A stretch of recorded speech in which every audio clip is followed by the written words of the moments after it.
We're going back in time. Back. Go back with me. 1980. Showbiz Pizza Place. The smell of cocaine. The smell of pizza in the air. Beer. Pop. Dribble, dribble, bubble, bubble. Oh, what's that? Cocaine. No, not just cocaine.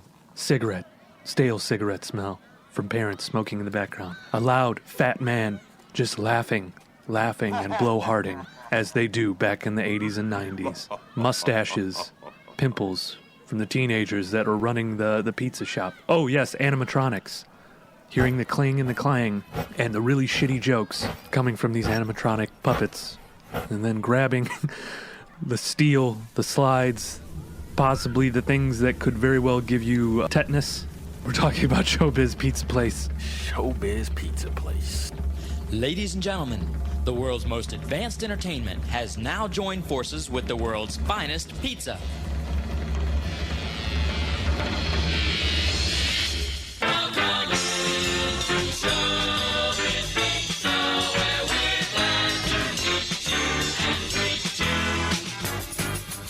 And also other subsets, Major Magics, a little bit of Pistol Pete's, and then a couple other, I guess, racist places in the South. The Confederate Critters. That is a black spot on the history of America right there. Not just It's still them. going strong in Japan, though. Jesus Christ. Are you serious? The Confederate Critters? Yeah. The last whereabouts is in Japan. Wait, Confederate Critters? Confederate Critters. Because I know there's a rock-afire explosion in Korea. I think if someone has a rock-afire explosion whole setup, I don't think they're around a lot of women unless they're paying. Nope, that's... What are you talking about? Those things are chick magnets, man. They had a set of action figures. If you can collect the whole set, they're over $200-something. They're on eBay. Really? The Rock-afire explosion band. Yeah. So they're... I would buy those if they're, $200 a piece or $200 altogether? I think it's $200 altogether. Okay. I'm out of that one. Fuck them things. They look all dry rotted and fucking infested with lice. The most terrifying thing, and John, I think you and I talked about, the most terrifying thing ever is seeing one of these animatronic figures basically, like, especially if they're kept in like a hot area, the face, it's all plastic, it just melts. It looks absolutely terrifying. Those fucking eyes, man. Those eyes. And I will say, honestly, the pizza, at least at Major Magic's, was always solid. I just remember my dad, like, sitting with a pitcher of beer and just chilling. That, oh, man, if I was alive then, it probably, I don't know, just being able to drink a pitcher of beer at a kid's place. You can do that still, can't you? I don't think so. They serve beer at Chuck E. Cheese. Yeah, they do. They do? So, yeah. Yeah. Also, I think they might have stopped because of all the fights that broke out. Well, I guess it depends on the location. But I was going to say there is a Rock-afire explosion service manual on sale on eBay. Oh shit! A service manual to learn how to work the animatronics. It's autographed and dedicated for $300. Oh so my they have God. that Who autographed and they have probably the guy who came up with it. Aaron Fetcher. Yep. Yeah, that's the guy that creative engineering. Yeah. So I'm going to get in the history real quick, and then we're going to kind of talk nostalgia and some of the crazy shit that I found. Okay, so real quick, Rock-afire Explosion, they're the animatronic music group. I just wanted to throw that out there because I don't know if I had explained that. I'm assuming if you played the video game Five Nights at Freddy's, if you're, 15 listening to this podcast... It's like Five Nights at Freddy's, except they don't come out and kill you. They're actually just robots. Once that we know. Yeah, once Skynet takes over, then, they're going to shove their metal hand up your ass. But let's see here. Showbiz Pizza Place was an American family entertainment center and restaurant pizza chain. As far as I knew, I thought it was earlier than 1980, but I guess it was founded in 1980. Robert L. Brock, creative engineering, who did the design and the animatronics for the actual show.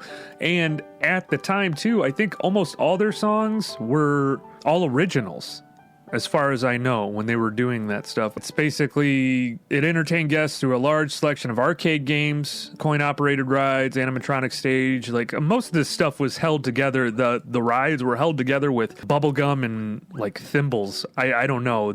Most of the time, that stuff was broken down, or if you, like, touched it a certain way, you were bound to get some type of, like, bacterial infection.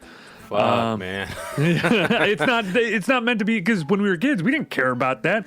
We were going up and down all this shit, and it was absolutely like some of the best memories I had. I had birthday parties at Major Magic's, and that animatronic singing group was different than the Showbiz Pizza Place. Anyways, real quick, they had food, entertainment. Food was mostly pizza. You know, a lot of these games you could get tickets from, and then you take the tickets and you go to the front desk, and the shithead teenager, you know, would give you whatever you did for the amount of tickets, but you never had enough tickets to get a fucking, you know, toy, an actual toy. You just get a piece of molded plastic that looks like a fucking plane. Or what a jip that is, too. Those fucking third world fucking finger puppets, the ones that look like little dicks with mouths and shit like that. Yeah, so or a Chinese finger trap, which I think is offensive now. I don't know. They just call them finger traps. Okay, okay. I don't remember it being, I think it literally said on the box, Chinese finger trap, and there was a offensive drawing. If I... Oh. Yeah. We'll just... Anyways... Both companies, the brand emerged following a separation between Brock and Pizza Time Theater, they were the owners of Chuck E. Cheese, and both companies became competitors.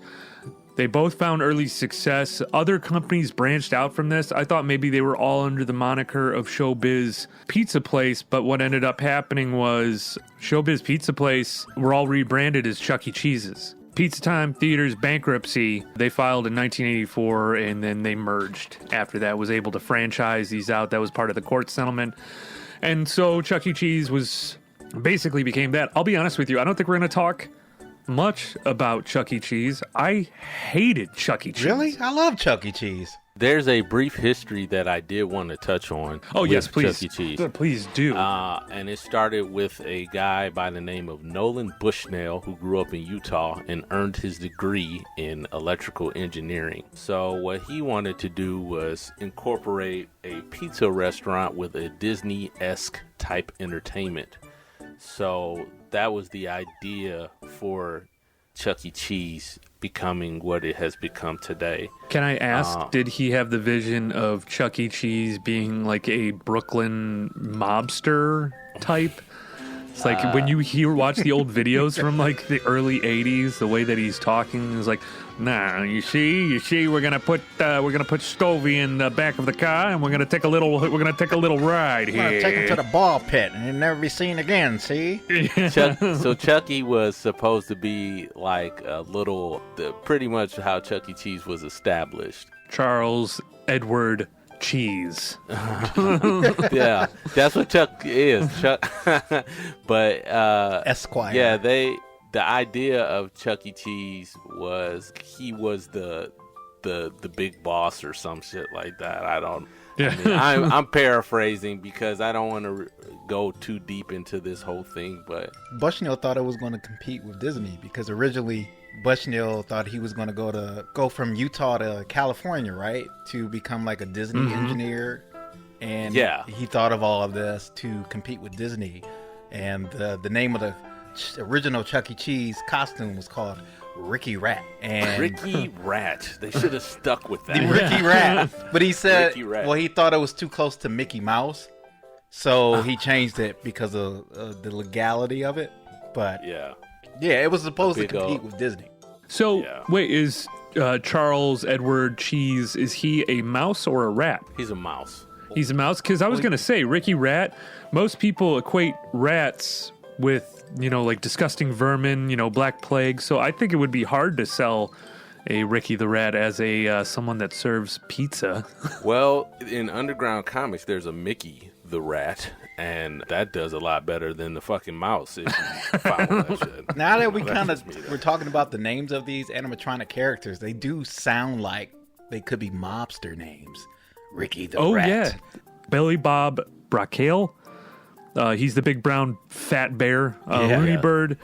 Duke LaRue, who was the dog that, what is it?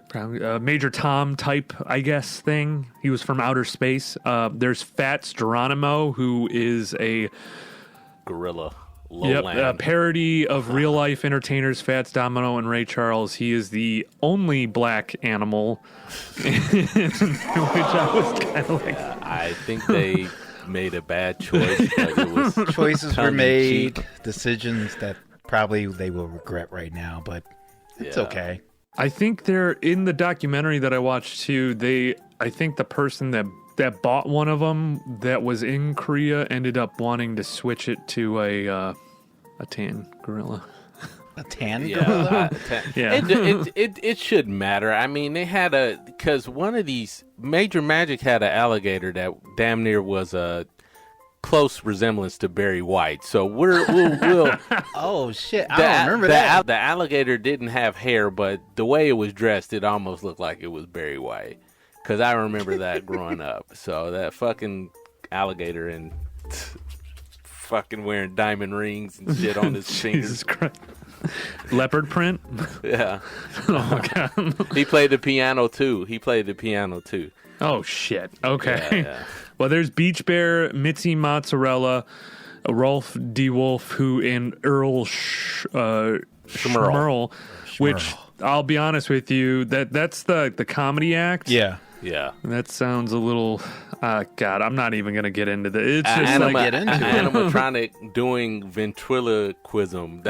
I thought that was funny. Just seeing the wolf do the movements and then the robotic movements of the puppet on his hand. Earl was supposedly the brains of the operation. Yeah. So, I was gonna ask because there isn't a lot on Major Magics, but I couldn't get any names other than Major Magic. There was the wolf the fox that looked like David Bowie.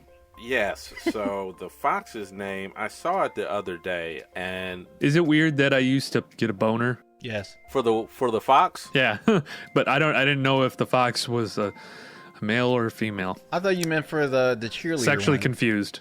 No, not Mitzi Mozzarella. The fox in Barbara String Band was her name. Barbara String Band? Spin on Barbara Streisand. She was Barbara String Band. Oh, interesting. Okay. Yeah. So that was Barbara String Band and the Rock and Roll Rebellion, because I remember they had more of an instrument playing. Get your cereal. My co-host at home is here and he's begging for Has your son cereal. been to any of these places?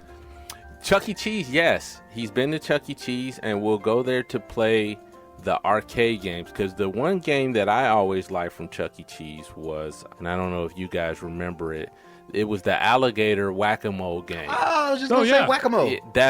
Yes, so you had the whack-a-mole, and then you had the alligator whack-a-mole where the alligators would pop out, and you had to hit the timing with the thing to hit it. And I remember getting so frustrated, me and my cousin would hold the alligators out and just keep hitting them over and over and over again. That's the one thing that you'll always get when you go to these arcades and places like that. You'll have the one kid who does that, hold the thing to get as many tickets as they can without breaking the machine.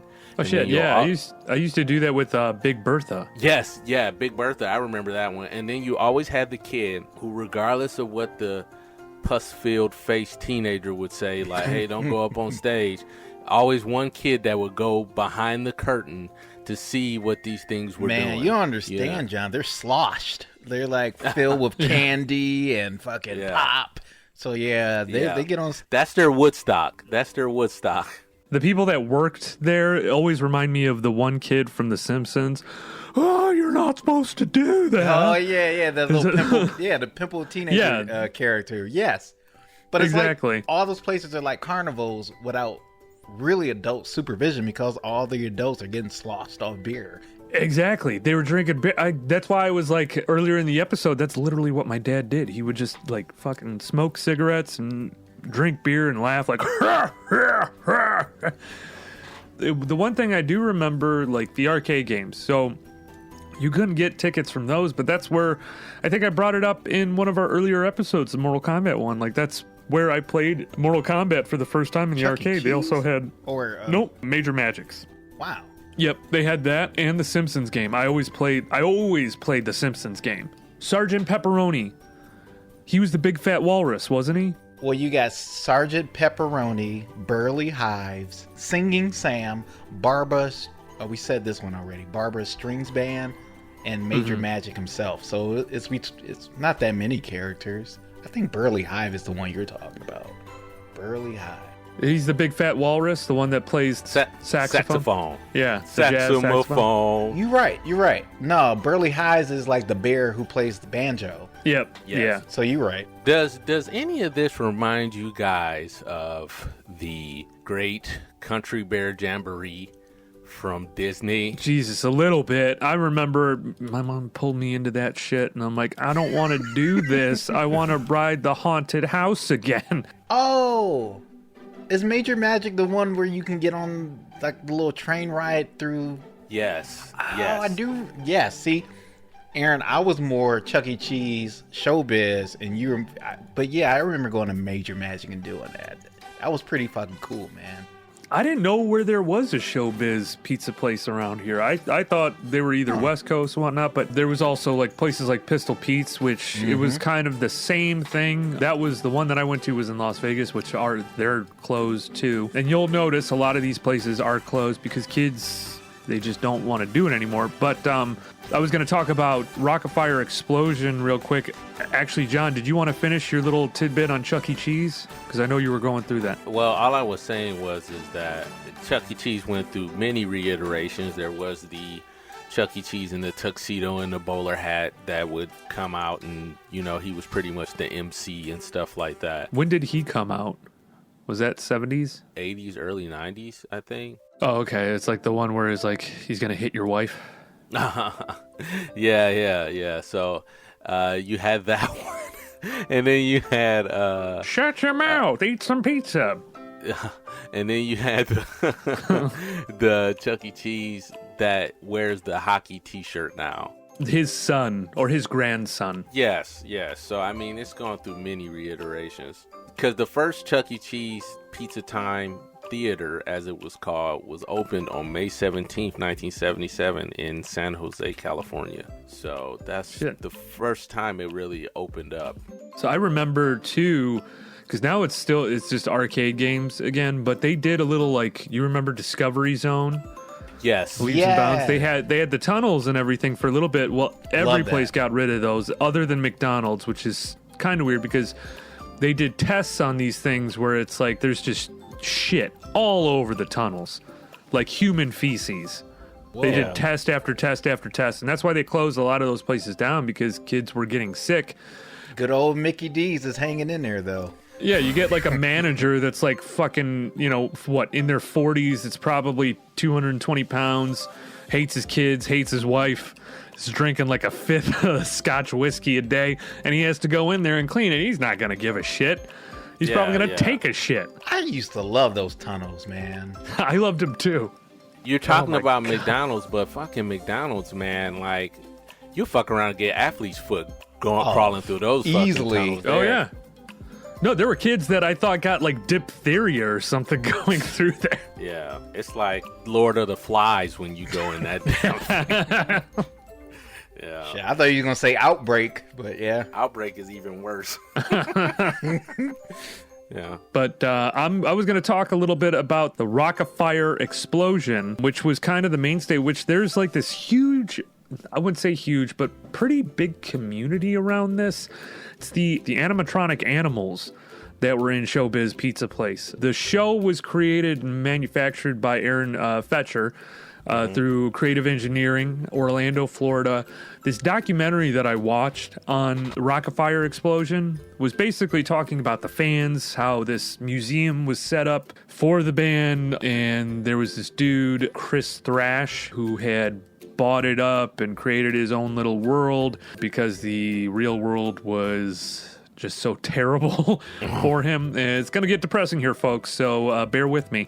And so I'm watching this documentary, and I do have to say that the guys in the groups of people that do love this Rocket Fire explosion, they're very sweet, salt of the earth people. Yes, they may be virgins, but they're very nice people.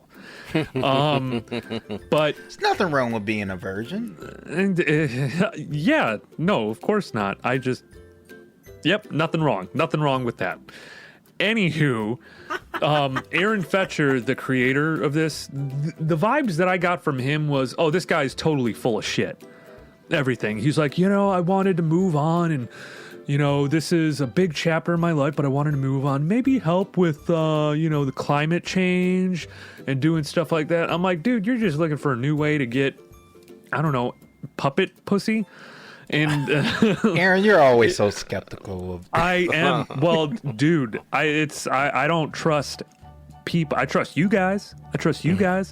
I would maybe trust, I don't know, Major Magic, or they earned your trust. Yeah, definitely not Charles E. Cheese. Maybe Billy Bob Broccoli. That's your guy, Why the man. fuck that is? Yeah, the fat bear. I just want to give him a big hug, a squeeze. If you told me that these are all mobsters, I would believe you. All of them. They have mobster names. They do.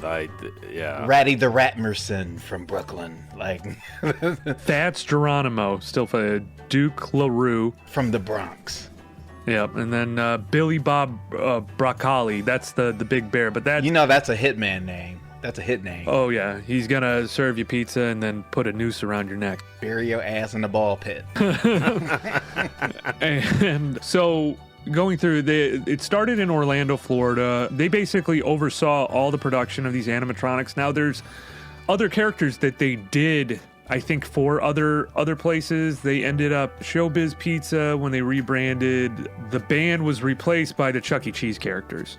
Mm-hmm. So they were all gone. And the fans of this, honestly are not insane, but it's just it's crazy that they love it. And then there was one woman fan. And then I'm looking at the video and I'm like, oh wait, no, that's Aaron Fetcher's wife. And I'm like, of course. She can still be a fan, baby. She's a fan, and she's also a fan of them paychecks that come in from all that Rocket Fire money. As far as I know, okay, so the documentary was, I think, in 2006 or 2007. And it basically tells the story of how everything was created, how, people still love it today, this museum that came up. Well, Thrash, who is one of the main characters in this, who created, got all these characters, bought them from Aaron, and created or built this house or garage that was just this huge stage that had all these characters there. And he had explained that one of the reasons why he started getting into it was an escape, and his father was going through cancer, and he was pretty close with his father. So it kind of hit hard out of nowhere. And what ended up happening is that he was able to create his own Showbiz Pizza Place, but he called it Showbiz Pizza Zone. It opened in 2008 and it shut down in 2010. So he ended up having to sell the characters back for probably, I think the guy ended up screwing him over a little bit. There have been many different iterations of these Showbiz places. They tried reopening Major Magic's. This last year was supposed to, or the year before, in 2020, in January 2020, it had opened up to a lot of excitement, Major Magic's, and it shut down in November 2020. Well, the pandemic had a lot to do with that. Yeah. But do you think that this could be something that could have it could go mainstream again? I just don't see it. People don't go to Chuck E. Cheese's anymore either, unless they have kids. But it depends on what location too, man, because like I said, the one where I'm at, it is thriving. People go there, and I mean, it's mostly just a daycare center for the kids. Yeah. And the adults just sit back and chill out, man. Like, now, I will say that I don't see many birthday parties being thrown there. I just see average people going and just enjoying themselves with their kids and doing the arcade. Because the arcade games are still going strong. Yeah. So it just depends on the location. But the advancement of self-entertainment, as far as like gaming consoles weren't a big thing when it first came out. So you would go to Chuck E. Cheese for these kids. This is like their first exposure to that. But you don't really need to do that anymore, because you can have that experience at home for free. And a lot of entertainment that they offer, is just, one step away. And as far as they can just get that type of entertainment from a cell phone. Because these kids got cell phones now, like at 5 years old and shit. I'm like, that's ridiculous. Real quick, I wanted to say that I don't know we got to do like a not a hero of the week or a man of the moment or something, but like because I want Chris Thrash to be the first person on there, because after the place closed down, he got into drugs pretty heavily. Mm-hmm. And he's back from it. And I'm watching you guys both kind of squint your mouth like, let's not get back into this depressing shit again. But he got himself out of it, and he is a manager at a McDonald's, and I think Alabama. So good for him, Chris Thrash. Since we're a nostalgia show, student of the month or some shit, I don't know. Yeah, we'll say latchkey kid of the month. Latchkey kid of the month. Yeah, he's the latchkey kid of the month. We'll give him a go. Remember those goddamn gold stars we used to get? Because it's, in the end, that he was the best part of that documentary, because you're rooting for him the entire time. And when you found that out, and I looked it up, I'm like, oh, I'm hoping that it's still open or at least had a good run. And then I saw that, and I'm like, well, I got to put this on a podcast because this is just great comedic material. Oh, man, that's depressing. But it's like with Major Magics and everything, so the guy that got it to Dennis McDonald, I think it was him or someone added me to the Major Magics thing because I had been looking stuff up.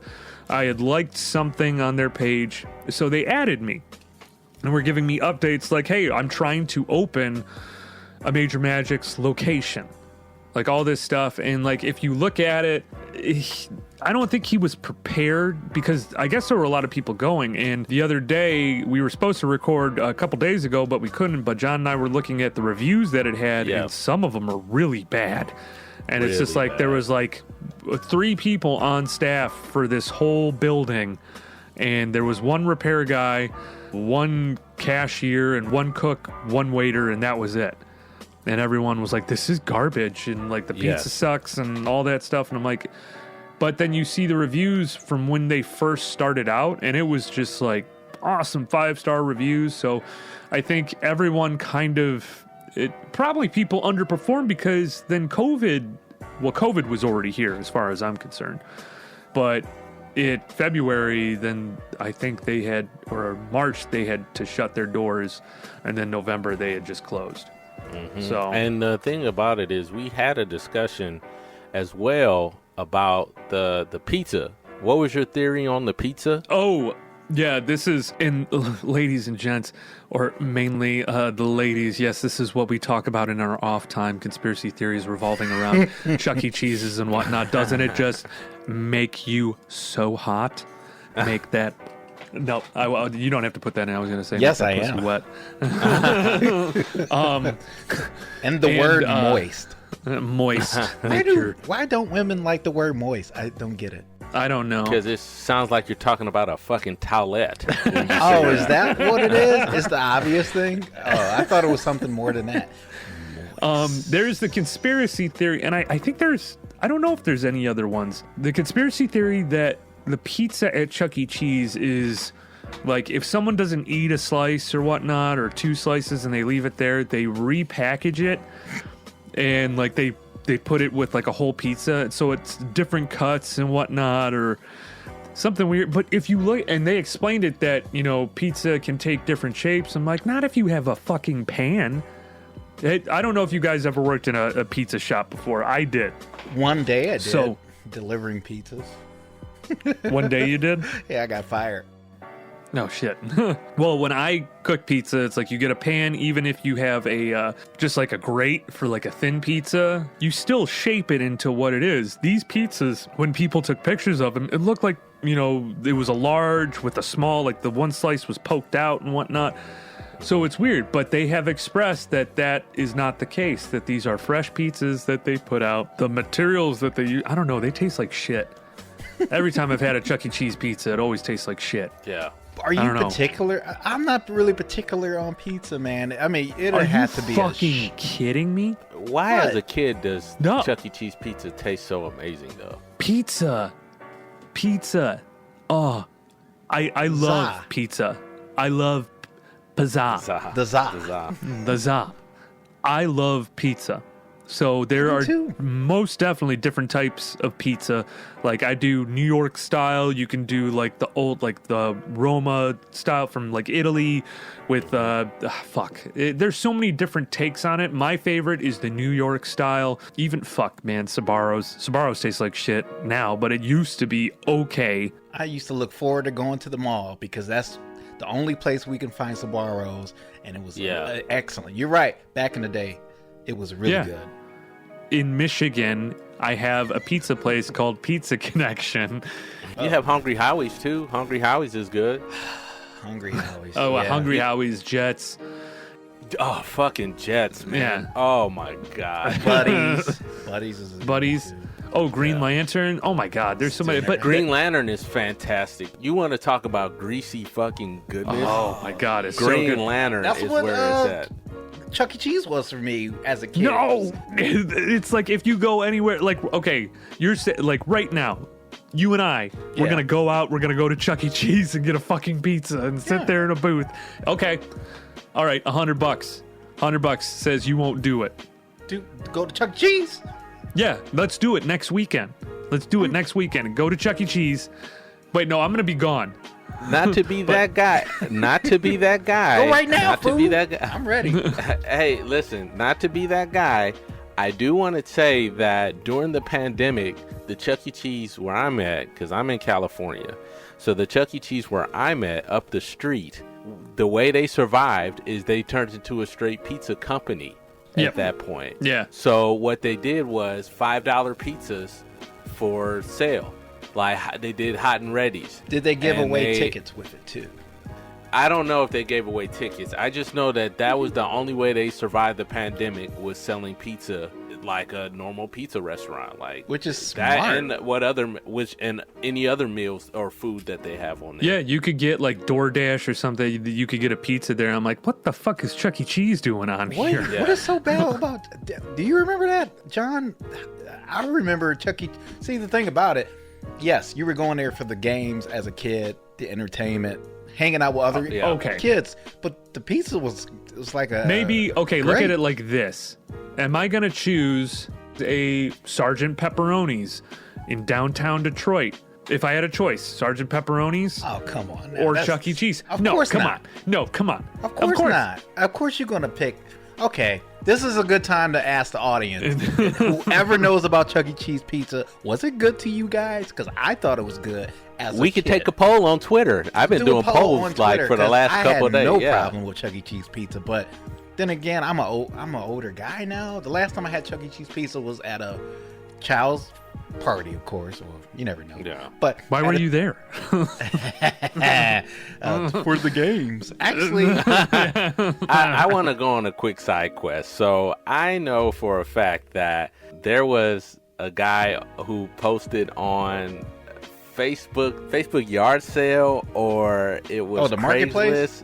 The marketplace, yeah. So he put on there, and I quote, that he was looking for someone to babysit him and play Xbox with him. But this guy was like, he said, I'm in my 30s. I'm looking for someone to come and babysit me and play Xbox with me. And he said, preferably female. Shit, that sounds like me. It just sounds like this guy, and people are like, are you serious? Like, there's people out here who really need babysitters and shit like that. He's like, I need a babysitter. So I don't know if he has something going on, but that sounds like a kink. thing. Not to kink shame. After School Special Podcast is not a kink shamer. No, not at all. As long as it's legal. Yeah. Your experience may vary. But as guys with kids, would you take your kids to one of these places if they were around more prominently? Most definitely. Now? Outside Most of definitely. Corona or the Rona. Yeah. No, most definitely. I would definitely want to take my... See, the thing is that, just to go back, finish the pizza conversation, Pistol Pete's Pizza and Major Magic's Pizza was by far better than even most pizza places like Little Caesars. Pistol Pete's was fantastic because they, at least the ones that I've been to, they always burn their fucking cheese. I can't stand that. Can't stand it when you burn the cheese. Can't stand it when you burn the crust. You don't like burnt cheese on pizza? A little bit if it's near the crust. Other than that, it's got to be a nice golden color with the pepperonis. You a fucking story? So it's like you're story time. Yes, you can. Story time. I'm sorry, I don't mean to yell, but story time. Domino's did that shit to me when I stayed in Detroit. It used to be a Domino's up the street from where I used to live. I'm not going to give my location. But right up the street from where I live, there used to be a Domino's. And these motherfuckers delivered me what my father and I called the reverse pizza. What it was it came black. So so the cheese and stuff was fucking black. And the dough was extremely light. How they did this, I do not know. It's like this pizza went through reverse osmosis, and it was the worst experience of our lives. And we were just like, "Fuck you guys!" Like, it's unfathomable. How do you fuck up a pizza? It's unfathomable. That's what I'm trying to say to Aaron. Like, I've only had maybe one bad experience, and it's probably from the same fucking place that John went to. But pizza is so good that you will really have to try to fuck it up. But see, the thing is that I go based off of, okay, pizza in general is great. Yes. Whether it's Chuck E. Cheese to, I don't know, Pizza Hut or the fucking Green Lantern Jets, all that stuff. All of it is great. But there are some that I would rather eat than others. Absolutely. Don't want to really eat Chuck E. Cheese. Actually, to tell a story too, I remember getting a pizza from Sorrento's Pizza way back in the day. I loved the little tiny pepperoons that had the grease. There were grease bowls in it. Oh my god! Yeah, so they're like good. little bowls of grease. Yep, I've been there. Well, I got a pizza from them, and then it arrived, and I open it up, and it's crushed. And I'm like, yeah, the pizza that you just delivered to me, it's totally smashed. And on the phone, the guy's like, no, it's not. I'm like, what? I'm like, yeah, like you're just gonna lie about it. It's like, no, it's not. And I'm like, what? It's changed into worst pizza experiences, even though we're supposed to be talking about, I gotta tell you, it all connects because I still don't know. It connects. Like, dude, even generic pizza is good to me. Like, the most important part of a pizza for me is either the cheese or the toppings. Like, do you guys As I age, cheese and crust and sauce are important to me. And if you put pineapple on ham, I will kill you. Pineapple or ham doesn't belong on pizza. What? Thank you. You can fight me on that. Thank you. How about pineapple? pepperoni? Because I do that. Fuck no. No. Pineapple. No fruit. You get the balance of the salt and the sweet. No. It's Do I want a amazing. fucking orange on my pizza? No, why would I don't. No, don't be ridiculous, Aaron. Pineapple is totally different. Oh my god. The fuck it is. No, I think that has been an argument that has been going on since the dawn of fucking time. Why on earth would you put pineapple on pizza? Yeah. Goes beyond me. Anytime I think of that, I think of them fishing in. This is what makes it so disgusting for me. I think of them fishing the pineapple out of a cocktail can. Oh, That's what I think of. With a little scooper or something? Yeah, with the scooper, and they're doing that. So that always disgusts me because I'm like, I don't like the smell of pineapple, but I like pineapple Faygo. I love eating pineapple. Yeah. Because it also makes your sperm taste good when you're with the ladies. Anyways, but yeah, no, it's pineapple does not belong on pizza. Pepperoni, I'm a meats guy, and strong veggies. You know, onions, green peps. Yeah. And mushrooms too. I do like mushrooms, but not canned mushrooms. They got to be fresh. Fresh mushrooms. Well, I don't know. I'm not a mushroom person, but I like, if I'm deciding or looking for pizza to have ideal toppings, I am a onions, green peppers, green onions if they have them kind of guy. Those are the type of toppings that I like. I like more of a savory type of pizza. I don't like red peppers for some reason, but I love green peppers. You never really see red peppers too much on pizzas either. No, it depends on where you go, but yeah. Hey, very important question, and I know Don's not here. Yeah, he's zoned out. But so with these animatronics, yes, you know, you have certain video games that came out after this whole era, which kind of, I don't know. The thing is that everyone, I think, kind of felt like this, that these things could come alive and kill everyone. The look in the eyes of these animatronics, which by the way are selling for $150 on eBay. The animatronic eyes, a whole set. Oh, really? $150. Yeah. And those are, for the most part, unblinking eyes. I think there was only one character, at least in the Rock-a-Fire group, that had eyes that could blink. Everyone else just had their eyes wide open. It's absolutely terrifying.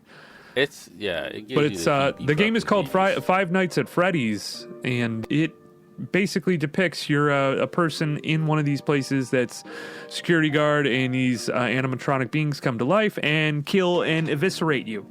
So my whole question is when, you know, AI finally takes that shoot up and goes parabolic and it just doesn't stop, do you think that these people will come back to life and kill us all? The animatronics? Animatronics. Yeah. I think that's possible. It is. To do like my buddy from fucking Ancient Aliens would say, do I think that the animatronics will come alive? Is it a possibility?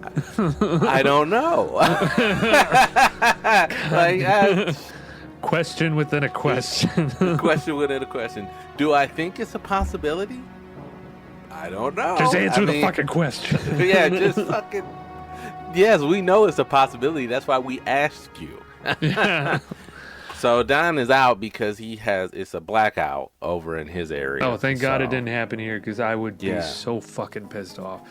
We'll carry on. Yeah. No, we don't got that much left, but some of the it's fascinating, this whole process. It's like everything was built, had the intention. Yeah, they were trying to make money, but everything, they knew their audience, children in general. Yeah. Children, you know, really, you kind of see, like, I don't know about kids today, but like our generation, the millennials, like we had people looking at us and be like, hey, kids want this, and like it wasn't so much a respect, it was capitalism. Thank you, Ronald Reagan. Reaganomics. Yeah, which is, it's not real.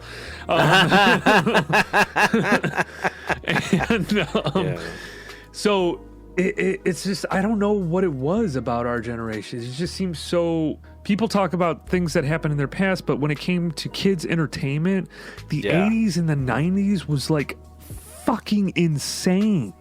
They took us seriously. Corporations took us seriously, you know, even though we were picking our noses and couldn't wipe our asses properly. Yeah. At least I couldn't. And then were you doing it in reverse? No. Okay, I don't know about you. I have to stand up and do it. I can't sit down. I need to get the whole fucking thing, and then I do the wet wipe. And this is, I'm sure everyone wants to hear this, because we're talking about pizza too. I'm sure someone's like eating a fucking, I'm going to listen to this, sit down, eat my pizza, and then proceed to throw up. But yeah, no, I got to stand up and do that. If I could get a bidet, I would. Warm water shooting in your ass. A fucking bidet, yeah. I feel you on that shit. I'm all about it. Yeah, you get that. It Major Magics for me was you know, like I had, I think, at least 2 birthdays there. And just having, I wish these places were open now, but I don't, in kind of the research that I did on this stuff, for the most part, like, Chuck E. Cheese has been able to survive. And since he was what was his original name? It was Ricky the Rat. Rats are survivors. Rats are survivors, man. They've been around. They're like cockroaches, dude. And the rats are like cockroaches. Yeah. Rats are like cockroaches. They're like cockroaches. They're one and the same, man. You know, when it's all said and done, and that great radiation storm comes and wipes us all out, it'll be the rats and the cockroaches fighting for supremacy, which was a cartoon called Capital Critters, actually. So. Oh, actually, real quick. Yeah. The musical group that you were talking about beforehand that had the racist undertones. Oh, yeah. You talking about the Confederate Critters. Confederate Critters, which was in the South, but it was like, was that a part of Showbiz? It was in Tennessee. So it was the precursor to Rockefeller. Okay. So, yeah. Wait, so was the creative engineering involved with this? Yeah, well, technically it wasn't too racist because they had remember we were talking about that, they had a Union soldier that was talking with the group. Oh, yeah. Talking with the group of Confederate animals that were doing that, so. Imagine them saying something. It's like, you know what a true travesty, I say the South will rise again. A true humanitarian crisis. Cold pizza. Well, I'd have to digress on that. I don't think. So the Confederate Critters were created by Aaron Fletcher in the late 1970s. Holy shit. Okay, so, all right. Yeah, he was a part of it. Yeah, so he created them, and they have a live performance, CEI's Confederate Critters show from 1989 that somebody recorded on a Handycam. Oh, my God. That's really rare, so they have that. But they were a combination of band that consisted of Major Mosby Greyhound III, General Cornelius Bearpatch on guitar, and Colonel Stonewall J. Fox on banjo. So that was the group, and they were all dressed as Confederate soldiers. And the band was originally made for the Magic World in Tennessee. Currently, the location of these animatronics is rumored to be an unknown Japanese ski resort. What is going on with the Asians and wanting these animatronic dolls? I don't know. They might be. It might just be the fascination for them. So Collector's items. There must be some type of. Yeah. I don't know. There was only one live cast member who was a Union officer who would perform alongside them. So, you know, I just imagine, you know. In the South, would they begin like throwing shit at him? Like, I don't know. So I'm fascinated to think, this is what I think, and this is just where my mind goes. And I'm black. So I always find it funny that if you were somebody who was black that's go visits your family in Tennessee or a friend, they're like, hey, let's go to Magic World. And you go there, and there's these Confederate animatronics that are performing. Like, oh, this ain't that bad. But the animatronics malfunction when they see you. They're just like, hot damn, a Negro. The animatronics go on a rampage like, what was that? Itchy and Scratchy World when the animatronics went nuts. So it'll be like that. So rather than a flash of a camera, it just so happens that they've been programmed to see pinker skin tones, and then once they see a dark skin tone, they just start. Can't compute. Can't compute. Which, for anybody that wants to talk shit, hot damn a Negro is a quote from Blast from the Past with Brendan Fraser when he was living in that bunker. His father was played by Christopher Walken. And when they finally go up to see what's going on, that's what he says, hot damn a Negro. She's like, excuse me? And on that note, after school special is done. Yep, that's it. Well, we hope you enjoyed this episode. Don't forget to like and subscribe. So reach out any way you can. Email, all that stuff. We love you guys. Oh, I want to shout out a show that has been really nice to me. It's the Rugrat Podcast, Because I've Lost Control of My Life, a Rugrat podcast. Those two guys That's an are awesome so title. fucking funny. They do reviews of old Rugrat episodes, and they do audio commentary for the newer ones that come on Paramount. I'm a fan of these guys, so I do want to shout them out. Really nice guys. I've talked to them on Twitter, and they are a great combination. So if you're looking for a podcast that has something to do with Rugrats, it's the Because I've Lost Control of My Life, a Rugrat podcast. So check those guys out anywhere podcasts can be found. Hell yeah. And thank you guys. Hey guys, it's Aaron. You think you could do me a big fave? Wherever you're listening to this right now, rate and subscribe. Find new episodes every Wednesday where you listen to podcasts, and look for us on all the social media sites and Gmail at After School Special Podcast at Gmail, After School Special Podcast at Instagram and Facebook, and After School SPE3 on Twitter. Shut your mouth, eat some pizza.